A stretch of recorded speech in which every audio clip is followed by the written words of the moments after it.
Abusia me ma wakaba eba NYANSAPO TV so media mejeso ane particularity bo hye ma okroma original papa ene medin wadaroma me pacho hwe me ya no no like no subscribe no wa share ama obi so enya bi me pacho hwe me nsa bankuma se ya abrante ni monyamfo a otimu se o CPC ta ana ogina ho no oye hwan ye papa ye wofa ya de nyina Bishop Bernard Nyarko ne ba enie ni ene ne betwetwe nkomo over ye mo akwa baba NYANSAPO TV modawasi ye beka se de adwumadie no ko efa o papa echi kura no wo ne sen oh nyame adom hu ne se bibia ye de ye boko de we adofo abeta ye chi no ya appreciate it ya boko o papa ti ase no don kuo bi ye sini twakuo na wo hwe se na sini twafo ni bia ba na de ade o ma keka ne ebi mu ba o ma ba no den na obeka fa oh yeah, that was I had to say from the beginning, no. Papa ni free, no. My supportive, no matter if it's that time na besi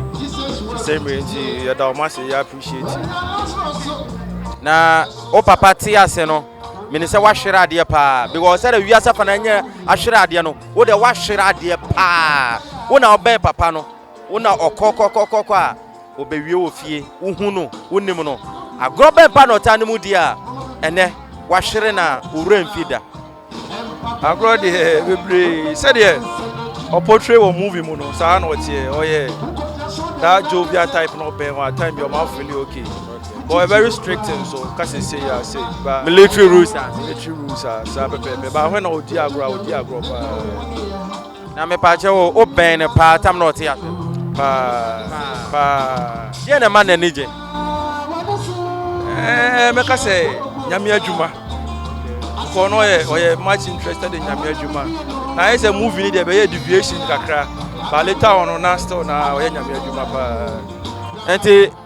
aso papa wo no TV so say oyi movie na bia robi one more player na wa oti wona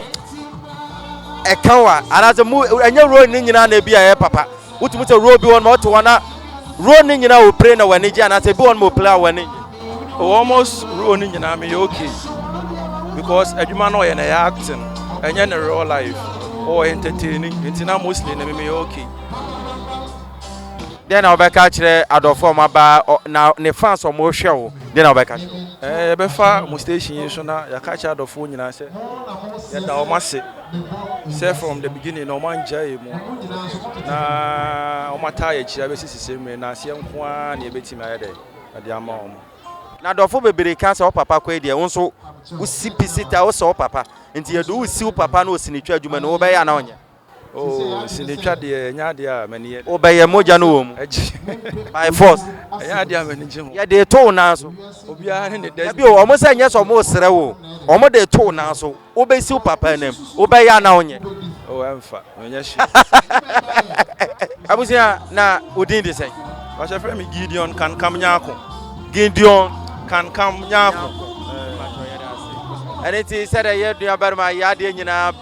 Gideon akam ya de Bishop na ma be ye di so ne nazo enti Bishop Gideon can come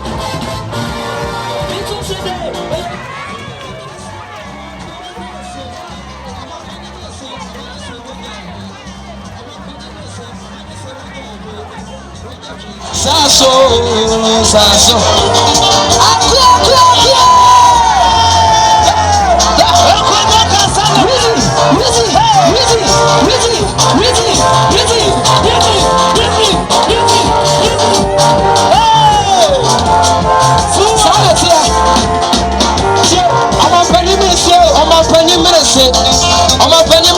Abanese wonyaje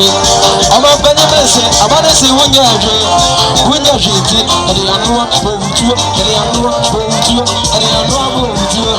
Saso Bishop Nyarko Saso ya mopena male